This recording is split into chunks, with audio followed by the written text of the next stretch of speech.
Beetlejuice Beetlejuice, the follow-up to the original 36 years in the making, has become a huge box office smash, already pulling in more in its first weekend than the original did in its entire box office run. The juice is loose. Like the original, this film deals with some pretty dark, depressing concepts. But does its desire to keep things more surface level and wacky serve the story, or bring it down? Let's take a closer look at what the film is really about to unpack its true message. It's showtime. The original film saw unhappy young Lydia Dietz being dragged away from the big city and out to the suburbs to live with her father and stepmother. So you were miserable in New York City, and now you're going to be miserable out here in the sticks. The quintessential weird girl, Lydia had a flair for drama and a love of the macabre. Live people ignore the strange and unusual. I myself am strange and unusual.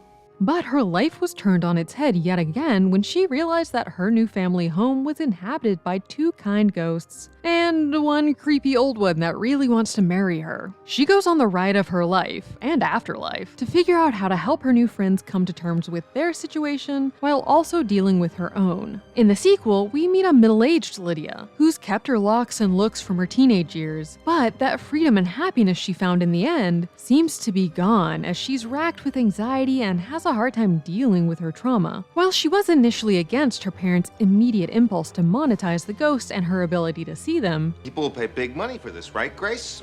The Enquirer is offering $50,000 for proof of life after death.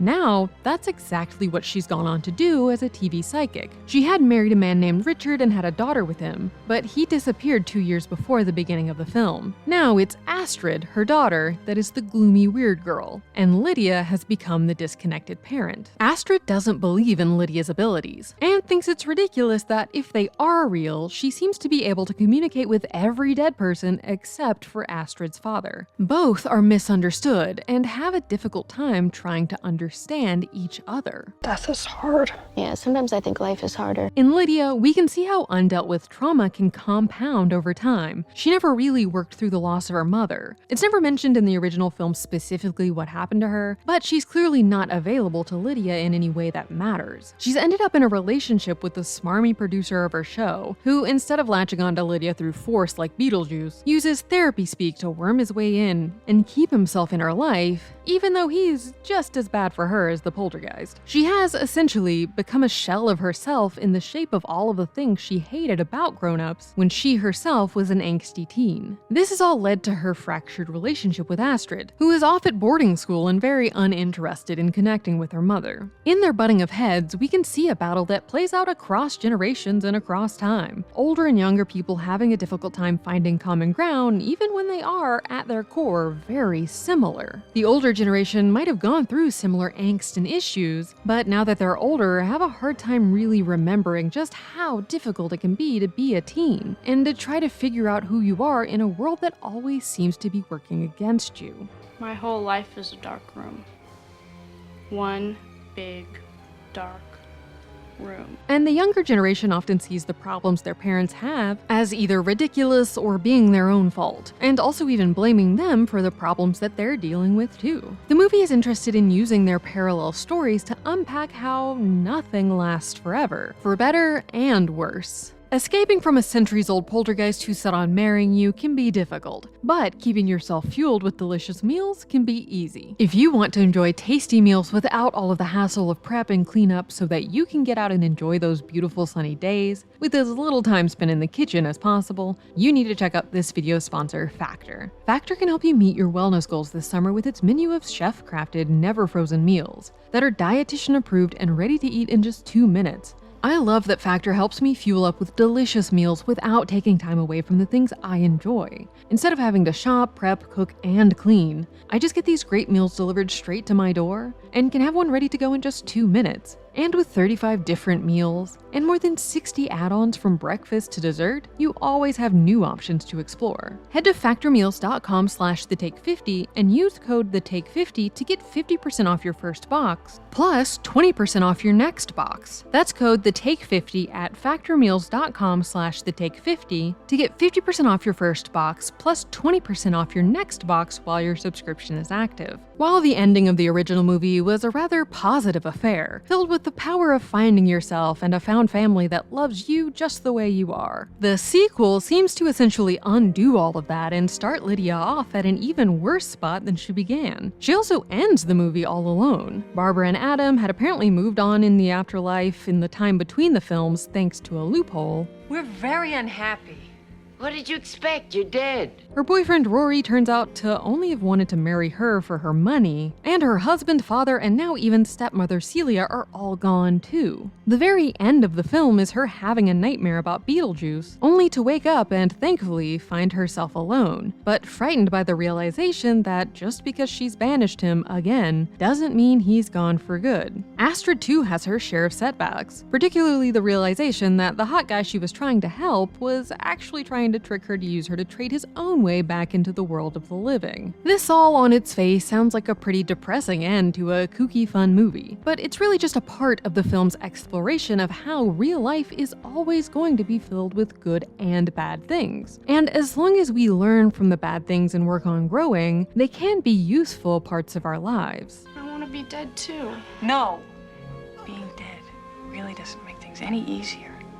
Listen to her on this, Lydia. This is something we know a lot about. Lydia became stagnant in her life because she became trapped by her past. She couldn't figure out a way to work through or deal with her trauma, and this has led to her not being able to really bond with even the person who should be the closest to her. She also, again, has to deal with the pain of not being believed, this time coming from Astrid instead of her parents. It's not a joke. Yes, it is. Just today she tried to convince me that this house is haunted. Astrid is consumed by the pain of feeling like she didn't get closure with her father when he disappeared, and anger at her mother for being so disconnected from her. But in the same way that happy moments can sometimes feel fleeting, the bad times don't have to last forever either. It can seem impossible to push through, but when you put in the work, it is possible to make it to the other side. And in the same way that the non-believers come to realize that the ghosts are real and Lydia can see them, everyone learns the important lesson that just because you can't see something doesn't mean it's not there, and that includes love. Lydia and Astrid in particular have a hard time at first really feeling any deep connection, but by the end they realize that it was always there all along, even if they didn't always know how to externalize it. And while a lot of the movie is about falling apart, it's also about figuring out how to put yourself back together, even if what you end up with isn't perfect. From Beetlejuice's vengeful ex-wife Dolores literally putting all of the pieces of herself back together Frankenstein style, to the more metaphorical piecing together of the self that the others go through. At the end of the day, the film is really about trying to find a way to pull together the many disparate parts of yourself into one whole you, whoever that may be. Lydia finds a way to connect with her daughter and her own sense of motherhood, as well as her own sense of self and self-worth. Astrid comes to accept Lydia for who she is, as imperfect of a mother as she may be, and having her own journey of learning that you can't trust everyone helps her find new empathy for her mother. Even Delia has grown. While she was the out-of-touch evil stepmother in the original, In fact, no one dining here this evening has not been in Vanity Fair,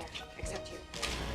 Told him you were too mean to be afraid. with time she has become much more human. And in the same way Astrid learns to see things more through her mother's eyes, Lydia has also come to better understand Delia. Catherine O'Hara told the New York Times, "Delia was never really thinking as a mother, it was just my husband's daughter. And now we've actually grown up together. They're as close to mother-daughter as I think they'll ever be." Both the original and now the sequel are able to take these rather dark concepts. Trauma can stick with you even when you think you've healed. You can't trust everyone. You'll have a hard time connecting with others if you're not fully willing to connect with yourself. And examine them through a humorous, wacky lens. Seen The Exorcist about 167 times, and it keeps getting funnier every single time I see it.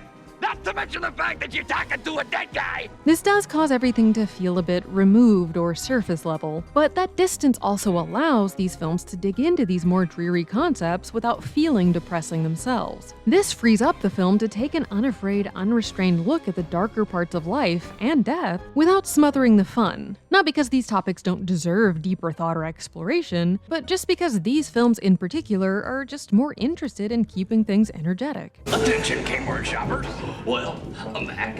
I feel real good about myself, you know what I mean? The film certainly isn't without its issues, a major one being that it's so overfilled with unnecessary extra plot lines that sometimes it feels like we're missing out on the actual story. But overall, it's a fun watch with a lot of great moments, especially the types of awesome set pieces, puppets, and gags that made the original work so well. The most important element of the Beetlejuice films is their willingness to take an unabashed look at the very thin line between life and death, between who we are in the world of the living and what gets left behind when we head on to the next stage, and how that all might compel us to change our ways in the time we've still got topside. Is this what happens when you die? This is what happens when you die. That is what happens when he dies. And that is what happens when they die. It's all very personal. That's the take. Click here to watch the video we think you'll love, or here to check out a whole playlist of awesome content. Don't forget to subscribe and turn on notifications.